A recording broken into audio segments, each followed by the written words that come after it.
Keep your radio dial right here. You're locked into the hottest news station on the planet. Hot 702.5 in FM sound. Blazing today's hip-hop, R&B, and pop music. Keeping your radio on fire. Bringing you the hottest, realest, riskiest talk shows live 24/7 on hot7025fm.com. Hey y'all, it's your girl Cheryl Underwood, and you're tuned into the hottest news station on the planet, Hot 702. Hi. Hey. What's up? All your favorite artists. Check it out. Say my name. DJ Khaled. This is Mila J. Bruno Mars. On hot7025fm.com. Tune in now on hot7025fm.com. Come talk shit and politics with Kristie J from the Chisholm Report every Saturday at 10 a.m. on hot7025fm.com. This is Hot 702.5. This is Kristen Gamer, and you are tuned into my mom, Kristie J. It's Kristie J from the Chisholm Report. You're tuned in to Hot 702.5. This is Kristen Gamer, and you are tuned into my mom, Kristie J. Yeah, election time's coming. Who you gonna vote for?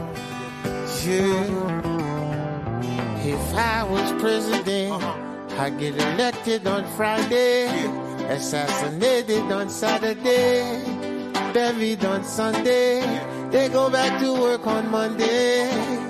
If I was president, if I was president, if I was president, yeah. Instead of spending billions on the war, I can use that money so I can feed the poor. Cause I know some so poor. When it rains, that's when they shower, scream and fight the power. That's when the vulture devours. If I was president, I get elected on Friday, assassinated on Saturday, buried on Sunday, they go back to work on Monday. If I was president, if I was president, if I was president, yeah. I know some soldiers that sleep but they can't dream, wake up with screams, sounds of M16. So take this medal of honor for your bravery. I wish you the best, kid. You and your family. If I was president, I get elected on Friday, assassinated on Saturday, buried on Sunday, they go back to work on Monday. If I was president, if I was president, if I was president. But the radio won't play this. They call it rebel music. How can you refuse it? Children of Moses, tell the children the truth, the truth. It's not all that bling that's diamond. Tell them the truth, the truth. Most of y'all wear Cuban zirconium. Tell them the truth, the truth. Yeah, your soul is worth more than diamonds. If I was president, all blacks, I had reparation, no segregation, feed the nation so there's no famine. Muslims, Jews, Christians, with all hold hands every week on the beach. Party by the sand, word up. Take trips on Air Force One. Don't need to bring the homeless with no sneaks to Air Force One. Better schools in the hood, better teachers for the classes, making money, paying no tax. Find the best scientists, tell them come up with an answer. I want the cure for AIDS and cancer, but I gotta watch my back. Snipers on the hill with the steel, waiting to J.F. I was president, I get elected on Friday, assassinated on Saturday, buried on Sunday, they go back to work on Monday. If I was president, if I was president, I feel the rain coming, let me play my guitar for them right now. Let's go. Refugees, yeah.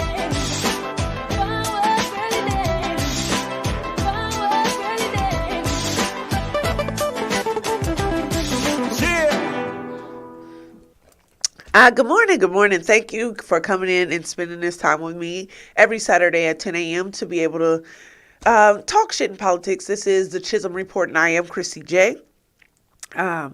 I First, let me go here. Okay, so I have a story for you guys. But before I go into my story, let me go ahead and say I am a political scientist. I am educated at Southern University. I am born and raised here in Las Vegas, Nevada, and I am very passionate about my people. Very passionate about us being knowledgeable about what is happening with us, dealing in government, politics, policy, and also resources, things that you can be able to access in your area.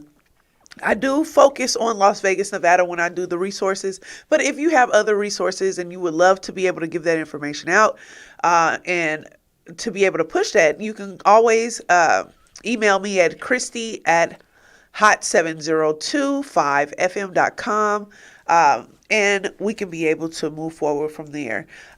So if you guys have any additional questions or want to be able to interact with me, you can always call in at 702-551-5261. And you can also comment in the boxes. We are on all the major platforms, so catch us where you are. And because we are going to go ahead and start local, I want to start with a story. I don't know if I was being categorized as a Shaniqua, a LaQuarin, or a Karina. I don't know. But over this week, I went to a organization that is there to be able to help people with resources, things like that. And when I got there, I was being treated differently. And I was being treated with, not with care, but with gruffness. Okay. And I'm not going to go into the story. What I am going to say is that if I'm talking to you, having a conversation with you, and then I reach over and cover my mouth and start to tell a whisper into someone's ear, we laugh, and we then start back with a conversation with you, that is rude. My Hispanic Americans, Asian Americans who do this in the nail salon and other places, this is rude, okay? It is not us saying anything against your culture. We think it is beautiful. It is beautiful to have a secondary or first language and your secondary language being English or whatever the case may be. But it is rude to conduct business or interact with people if they do not speak your language, to stop your conversation and to speak in Spanish or speak in whatever tongue you're using to someone else and to be able to bring it back to you. This to me feels like you're telling a secret about me that in my face. Okay. You're talking about me in my face. Okay. And if someone asks you, oh, what did you say? Or is there a problem? And you get offended because you're like, I was talking to them. Yeah, you were talking to them, but you were in mid conversation with me. It is rude. If you have a problem with me saying it, 702-551-5261. Have no problem with being, when you are in a kind situation and you're interacting with someone and they are speaking the same language you, and that is a conversation that you guys are having, that's fine. But if you're working on my feet and you get the going off, okay, and then you look up at me and everybody else look up at me, and then I don't know what the conversation is, it's rude. Okay, so I just want to add that. Anyway, I went to this organization, and the organization had the wrong information for me. Okay, when I went back in to be able to express it, they took me as a aggressive black woman because, of course, I stand on my ground. I have no tolerance for disrespect. Because I'm going to be as great as I can to you. I'm going to be as kind as I can to you.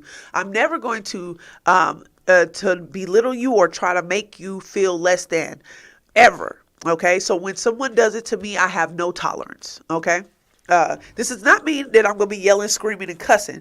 What it does mean is that my mom taught me very well how to be able to tell you off without using profanity. And I can do it. And I do pick and choose when I'm able to turn that on and off. But to intimidate me, they brought out four big black men and I'm not going to lie, for this white man who was making a statement to me, okay? and these 4 black men came out. I was like, okay, my brothers. So all 3 of y'all came out because Massa had a problem with me. Okay, but you see that I'm not being aggressive. I'm not yelling. I'm not screaming. I'm not using profanity. I'm not threatening anyone. But he put on the paperwork that I was being abusive towards staff, and I got basically 86 from this property. Okay, because of a wrong statement that he made, and he did not want.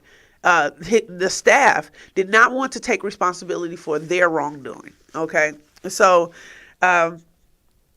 Catholic Charities, you are now on blast. Information about Catholic Charities. Let me say this. Catholic Charities has been in the North Las Vegas area for a very long time. They were initially there to be able to help homeless and to be able to, give refuge and food and things like that to the needy. This organization also is the organization that has spikes and stuff outside of their building so the homeless can't sleep out there. I researched more into into Catholic Charities and found out that you guys are funding so many of the child molestation cases for employees and staff of Catholic Charities. Now, if you are in need and you need food, they have a food pantry on their property. Okay, but beware of the way that you go into the office, because they will use their power to be able to keep you from being able to get services.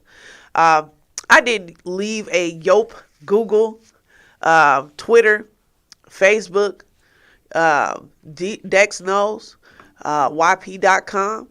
Rating for this organization in regards to the way that I was treated.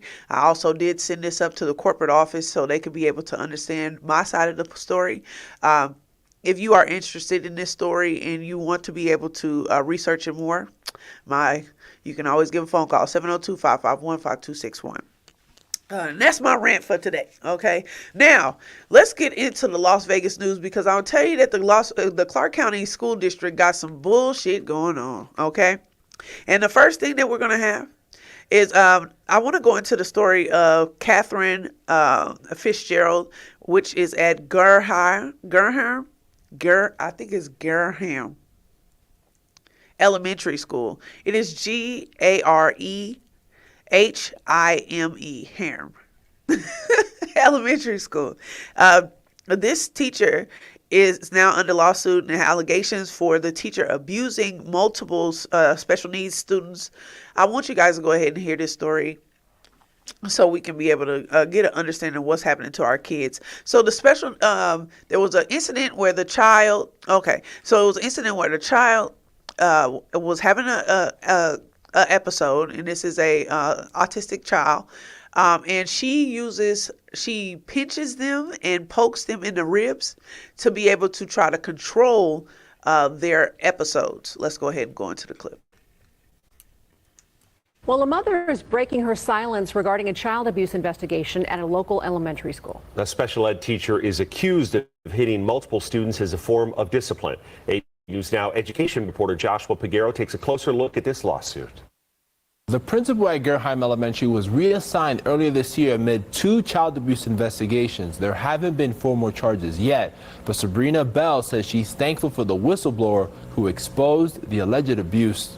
For those who did witness, who did report it, Bailey and I are thankful more than you would ever know, because it's easy to just turn a blind eye and let things go. In a lawsuit filed in federal court, Catherine Fitzgerald is accused of grabbing Bell's daughter, Bailey Ray, by the wrist or hand, then pinching and squeezing her in between the child's index finger and thumb. She was using physical punishment to restrain my child. It was documented actually by CCSD that after one of these incidents where she was pinched, she was crying. I mean, she was physically in pain. Bailey is 5 years old and is nonverbal autistic. Last year, Clark County School Police investigated Fitzgerald. She was not charged, but police found there was an attempted cover-up among administrators and staff of the alleged abuse. Gurham's principal, Ryan Lewis, was moved to another school. Bell's attorney, Greg Hubley, says this points to systemic issues at CCSD. No one was held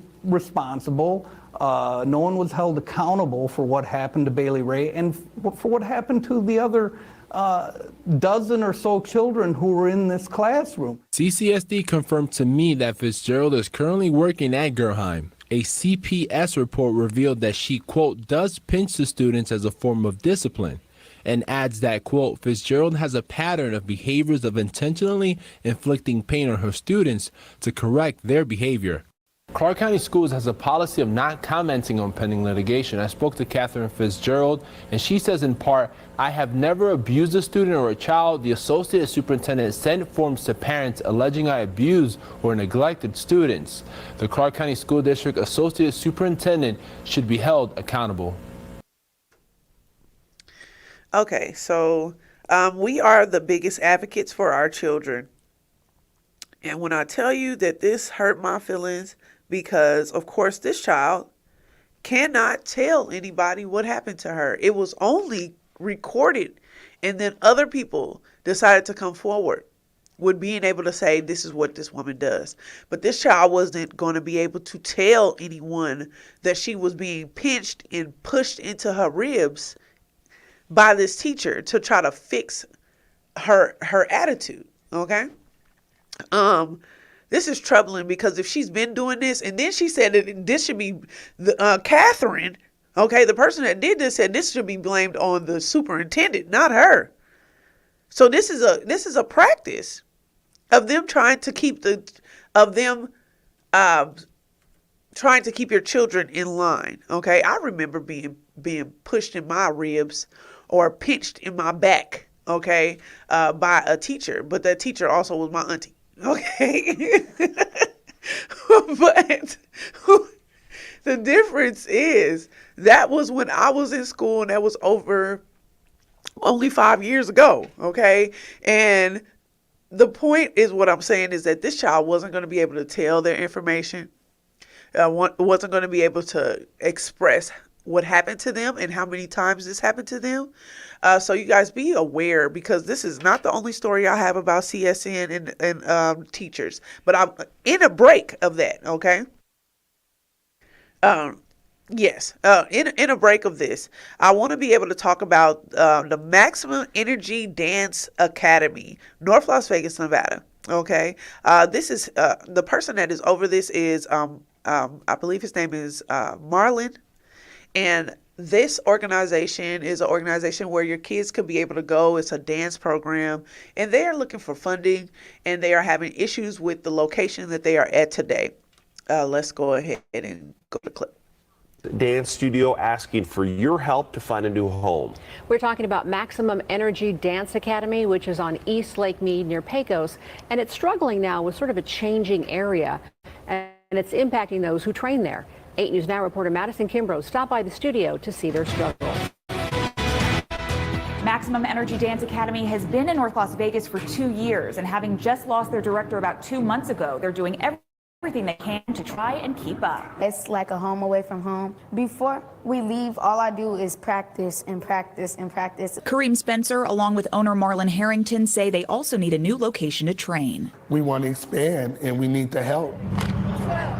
From overcrowding due to so many kids wanting to join, dancing in small spaces, to the homeless camping out on the side of their building, there are numerous problems. We're on a very busy intersection, so it's hard for us to really be able to practice outside and, without it being a safety concern, especially the parents, they trust me to leave their children with me every day. Dance mom Stephanie Felton is the one who directly reached out to 8 News Now, explaining how much the Dance Academy impacts her life. I just explained to Marlon the other day that I come here sometimes to get away from my own house. I mean, I'm always here because I don't want to be home, but it means a lot to me. The hope is that Maximum Energy Dance Academy will find some sponsors and be able to expand, thus creating that safe space for the kids so they can dance safely once again. Just because we're in North Las Vegas doesn't mean that we really have to suffer.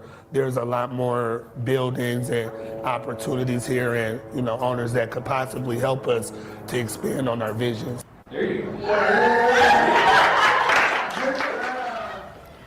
Maximum Energy Dance Academy's next competition, by the way, is set for this summer, and their hope is to maybe move into a new space as early as July. Their GoFundMe will be attached to the story website for those who may want to help and donate. Like she said, they do have a GoFundMe. I don't have it on me, but if you guys are looking for that information, I believe, Marlon, the mayor of North Las Vegas is looking to be able to fund some things. Mayor Brown, go ahead and reach out to Marlon and the Maximum Energy Dance Academy. Okay, so you can be able to allocate some of those funds to a worthy program.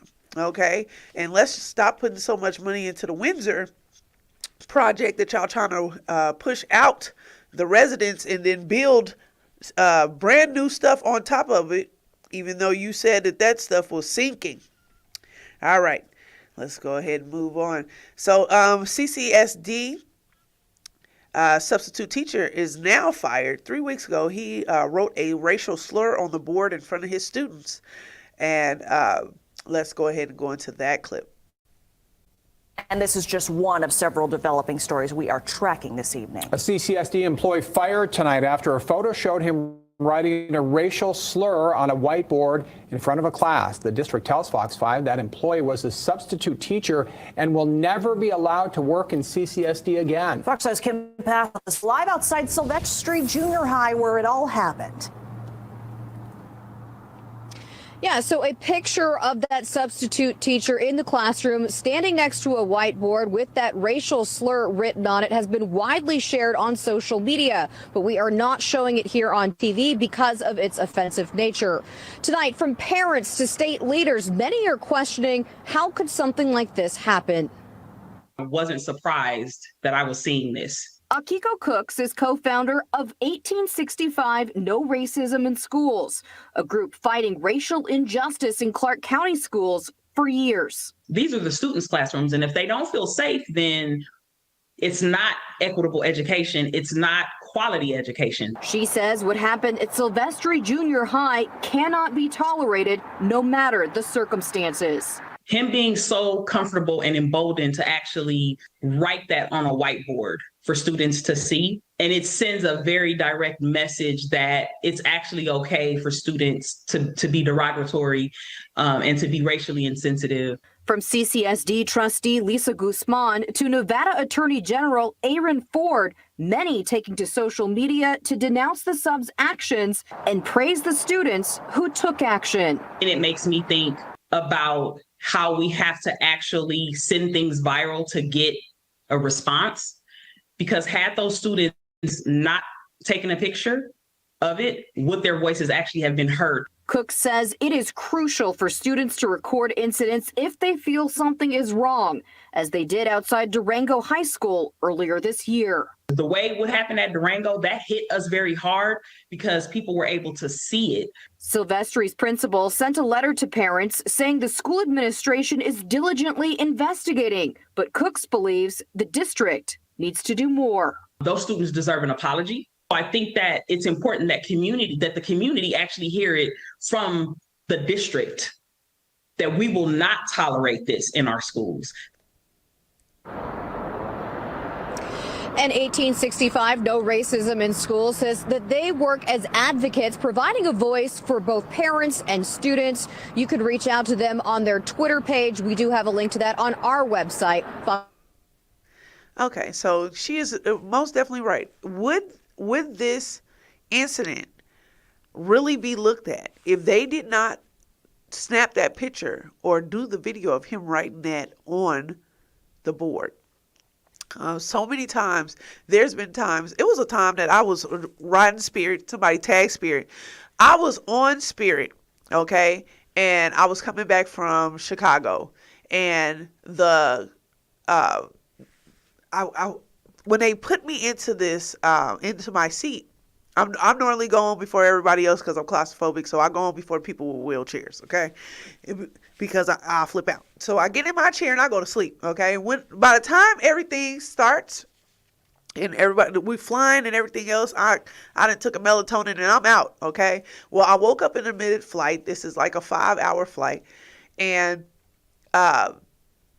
I wake up and I have to go to the restroom. Well, they've put a man that is wheelchair bound also in the seat with me. Okay.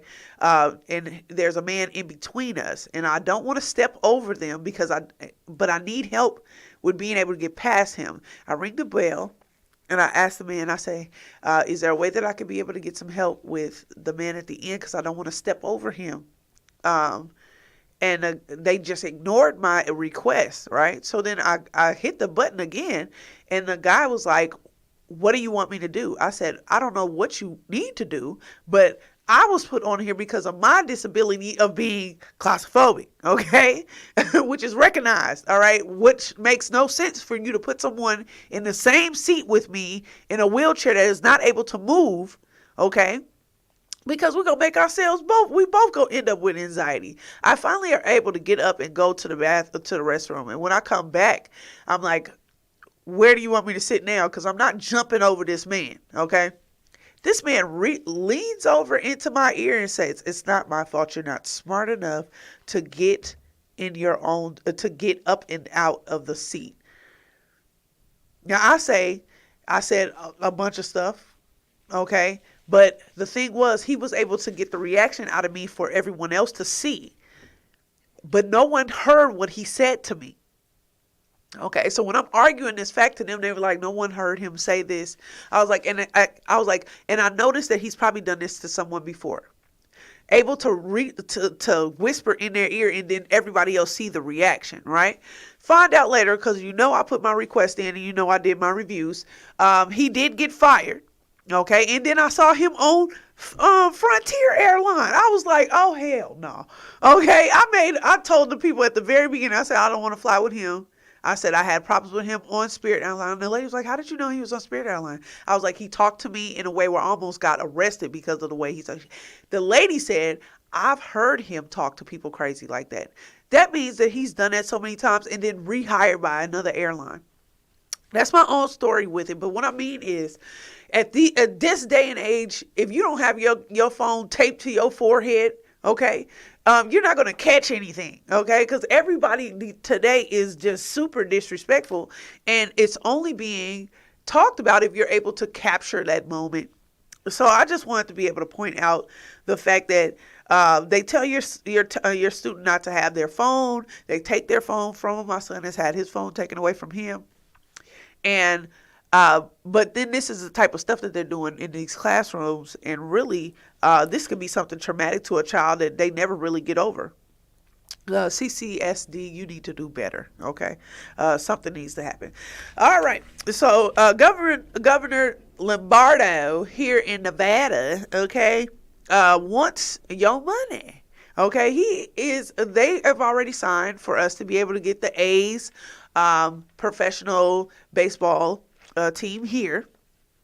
And with that being said, he was like, we need some additional funds, not from the people who want to move it here, who have purchased the team, okay, but from the taxpayers, once again, just like they did with Allegiant and like they did with T-Mobile, the bill falls on you. So let's go ahead and go into this clip. All right, well, when it comes to officially bringing the Oakland A's to Vegas, it's play ball. Yeah, and Governor Lombardo is stepping up to the plate. Yeah, he wants his A's package passed in 3 weeks. Right now, the A's have entered an agreement to purchase land from Red Rock Resorts near Dean Martin and Tropicana as they build a stadium there, but they are asking for public funding. The team has committed to spending $1 billion. They're asking Clark County and Nevada to kick in $500 million of funding or funding mechanisms. But Clark County Senator Scott Hammond says if the land bought by the A's becomes a tax district, it will not cost taxpayers. So there would be no room tax, for example. It's not coming out of the general fund. There's no money that would have been generated that would go to education or anything like that, because they're going to be building up that area. They're generating tax, whether it be property tax or sales tax. It's not exactly public money. The A's hope to break ground by next year and hope to move into their new stadium by 2027. Okay, so this it's not directly coming out of your money. It does, okay, because any additional tax that go into homes that they put in that area, any additional businesses that you put up in that area need to be funded, okay? And there is nothing government funded. That was a statement that was made this week. There's nothing government funded. This is all your tax dollars being put into these programs and then them telling you what they're going to do with your money. So vote. Okay, make your voice heard so you don't have to just deal with what they want to put in front of you, but what you want. Lombardo, why don't you give up some of your money so we can be able to get this organization here? But the problem I have is that y'all keep moving these privately owned businesses here who don't have to pay any taxes because we don't have state tax, and then you want still for the people to be able to pay for this move. It's not fair. We didn't ask for the team. It's okay. Yeah, it's a great, hey, who doesn't want a professional team in their city or state? Who doesn't? But we didn't ask for it. Okay. So if you want all this stuff to happen, y'all need to get this money from somebody else, not from the taxpayers who are barely making it already. And to turn back around and for you to say you want us to fund this and then you want to take away the housing department here. You want to take away more from education. You want to take away from the funding for child care. All these additional programs that you want to make a cut to, Lombardo, and then to turn right back around to ask us for some money for a baseball team that's not going to help us. And they keep saying this is going to generate jobs. Let's be real. The only generating of jobs, the high amount of jobs that's going to get this is going to be from construction. Okay, so the constructions companies are going to get that business. Once this goes up, then what do you have? Then you got low budget, low income for people to be porters at the thing, to be able to sweep up and sell popcorn and stuff like that, which is not a lot of money. And then you have all these large big wigs who make all this money, and then it's like, we made so many jobs, we made so much money, and none of the money goes back into the city. Okay, so if you want to talk about it, Lombardo, call me 702-551-5261. Let's go.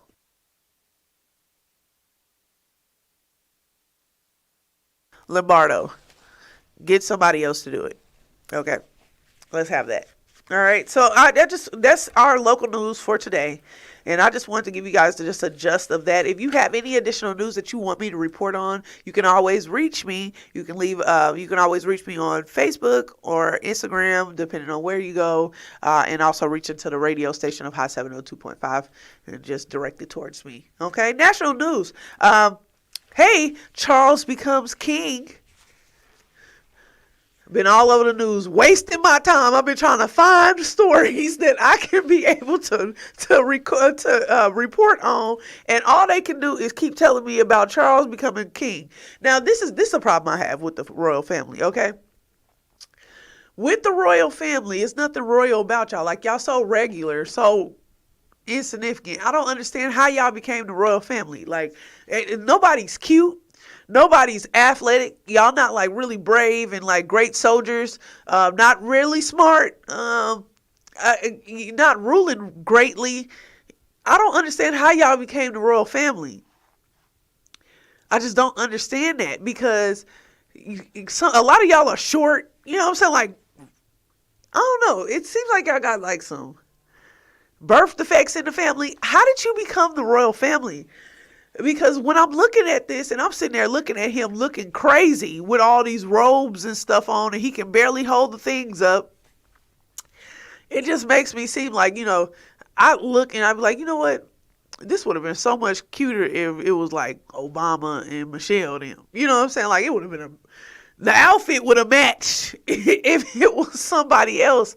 But I don't understand how this family I don't understand how we still support a monarchy of one family having so much money, and then the rest of the country is suffering behind wanting to pay taxes to a family that is not really of royal blood.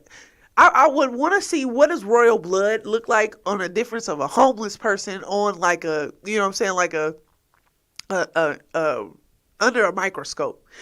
Okay? Because if theirs is flowing like gold and diamonds and something, then I should know something about that. But if your blood is no different than mine, how did you become the king and queen?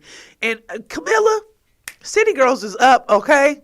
City Girls is up. If you ain't never, this is goals for side chicks, okay? She been a side chick for years, and now she is queen. Up for the hoes and the home wreckers, okay? Go. I can't take nothing from you, Camilla. You said I'm gonna stay down for mine. That's my man, and I'm sticking with him, okay? Yeah. So now they have a woman who was sleeping with someone else's husband as the Queen of England. Sounds good to me. You know what I'm saying? I wish I would have learned earlier in life, because the girls that I knew that end up being strippers and stuff like that, they are all first ladies at they churches, okay? All the ones I knew that like got ran through by the football team, they are all like very wholesome women at this time. And they winning. Hoes is winning. I don't know why I tried to be a good girl during school. When this is the outcome, I could have been queen if I would have just stayed on somebody's as a side chick. Side chicks is winning. That's my reporting on the king today. I do have a clip of a woman who was attacked by the police. Okay, I want y'all to hear the name of this lady because I am an advocate for her. We need to GoFundMe. She needs to press charges. Let's listen to the clip. Now. Tonight on News 4 Jax at 6, video shows Jacksonville police entering a woman's home, and she says it was a case of mistaken identity. Mama, calm down! Mama! And now she's calling for accountability after she says officers threw her on the ground and handcuffed her. This woman tells the News 4 Jax I-Team that police questioned and released her after realizing they had the wrong person. News 4 Jax I-Team reporter Tarek Miners here in the studio with more on the incident that was all caught on cell phone video. Tarek? Well, Kristie Jackson's 4-year-old grandson, her 2 daughters, they were also inside that apartment off Moncrief Road when JSO officers went to her house looking for a female suspect. Jackson says within just a few seconds of knocking on her door, police were inside of her house, forcing her into handcuffs. What's going on? What's going on? What's going on? What's going on? Please help me! Please! Oh my God! It's absolute mayhem inside Kristie Jackson's house just after midnight on Thursday, after Jackson says sheriff's officers forced their way inside her apartment without a warrant, taking her down to her kitchen floor. They literally slumped me on the ground. I was on the ground. One officer kicked me in my side, in my right side, kneed me in my right side as I was on the ground. Jackson says it all started with a knock on the door, with JSO officers asking her if she was Mrs. Cooper. Jackson says she told the officer she wasn't Mrs. Cooper 2 times. She says then she tried to shut her front door. I got ready to close the door. It was stopped by Officer Foote, and then all the other officers bum rush right through here. What's going on, officer? Can you talk to me? Can you talk to me, please? At one point in the scuffle, JSO officer is heard saying, "We're trying to figure out what's going on as well." Jackson is heard asking members of her family to run and get her photo identification. Find mama purse. What's going on? If you get her ID and verify that she lives in this apartment, it would help. She lives here, officer. What? Mama, where's it at? How? Officer. What's going on? I didn't do nothing. That's what we were going to figure out. Mama. Go get my ID, please. Go get officer, can you please tell me what's going on? I need her ID. That's Okay. all I need. Jackson says JSO officers took her out of her house in handcuffs and placed her in the back of a squad car where they questioned her. She says officers didn't read her rights or tell her why she was being detained. Here's what she noticed inside of the police officer's squad car. Once I got inside the car, I'm looking and they got 4 pictures of this person that they're looking for. And out of all 4 pictures, we don't look skin color not alike, hair color not alike. Hers is more red, mine is more orange. Jackson says 30 minutes later, police let her go and told her it was a case of mistaken identity because of her hair color. She says one JSO officer said he was sorry, but she says her family is still traumatized by what happened in their own home. But they stop it. They stop brutalizing people like they're doing. Communicate with people instead of being the first thing you want to do is put your hands on them and slam them on the ground and hurt them all up. We had a lot of questions. News for Jack. Girl, run and go sue. I'm traumatized. My name Kristie Jackson too. Okay, this easily could have happened to me or anyone else. They didn't have a warrant for her house. They didn't have no reason to go to her house. Okay, they thought that if you didn't have a warrant for the location, you needed to get a warrant before you can actually enter her home.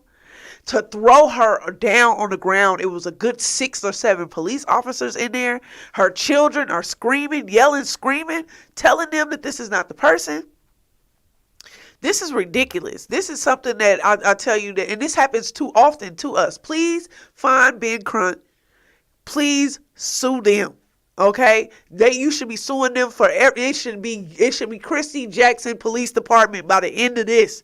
Okay, I am for you. Somebody go fund her. Somebody get to her. Somebody find her. Okay, because there was no reason for her to actually go through nothing like that. And this is, it's happening too often, and we don't have any protection. All of those men, not one of them could say, let's not take her to the ground. We don't have to fight her, because it wasn't that she was fighting them. She was trying to close her door. Okay. So for them to put that much pressure on that woman, kicking her, hitting her, choking her, that leads me to the next one. So you guys saw, before I go into the next clip, I want to say that the gunman that was in Atlanta that shot, that injured 5 and killed 1, all women, at the medical facility that he went to, complained and tried to be able to get his medication changed. Said he had been dealing with that and trying to get them to do that. His mother said he was having a mental episode. This is something that could have been prevented, because they said that he has been trying to get his medicine changed for months now, and they still had not done it.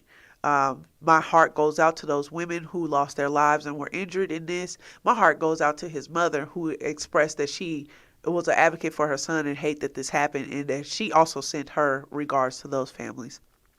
But I do want to jump into the clip of Jordan Neely, the black homeless man that was choked to death by Daniel Penny, the white Marine who was 24 years old, choked him to death on the subway. They said that Jordan was acting erratic, but he was not violent, nor did he do anything to anyone.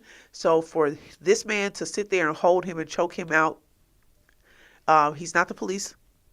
He should not have been acting in this manner. I believe that he should be charged for the murder. Let's go ahead and go to it. Now we want to turn to some breaking news in that case of a deadly chokehold on the New York City subway earlier this week. We do want to warn you, this video is disturbing. A rider allegedly holding Jordan Neely in a chokehold has now been identified as Daniel J. Penny. And been giving to NBC News tonight. Penny's attorneys say he is a college student and a Marine veteran. His lawyers also quote, Daniel never intended to harm Neely and could not have foreseen his untimely death. Penny is yet to be charged with any crimes. Of course, we will continue to monitor this story for more developments. Thanks for watching. All right. Too much of this is happening where people you need to mind your own business, okay? Stop getting involved thinking that you can act in the way of the police. You can't. You don't have the credentials to do so. Now, at 24 years old, you are now facing the murder of a homeless man who was not physically violent towards you or no one else on that subway. So what did it help you to hold that man for 3 minutes and choke him to death when he was not violent, nor was he doing anything to anyone? Mind your business, okay? And I think that you should be prosecuted to the fullest of the law, because that man didn't do anything to you and you ended his life for no reason. Let's go ahead And so with all this being said, you guys, it's coming to the end of the school year. Please pay attention to your kids. You know, this is the time where people like, because at the end of the year, I got someone I want to fight. I'm gonna ride the bus home to fight them or something like that. Normally at the end of the year, we lose a bunch of our beautiful children to gun violence and other things. Pay attention to what's happening. Make sure that I'm putting a lock on my kids. My kids will be in the home, okay, for the least first 2 weeks of the summer, because I just am scared of all of the things that's developing. We also had a child that went onto a bus and shot another child in the head on the bus. Okay, so just be cautious, you guys. This is the Chisholm Report. I am Kristie J. When you see someone out there grinding, let them know you see them shining. I love you guys, and I will see you next week at 10 a.m. on Saturday for the Chisholm Report once again. Election time's coming. Who you gonna vote for? Yeah. If I was president, I'd get elected on Friday, assassinated on Saturday, buried on Sunday. They go back to work on Monday.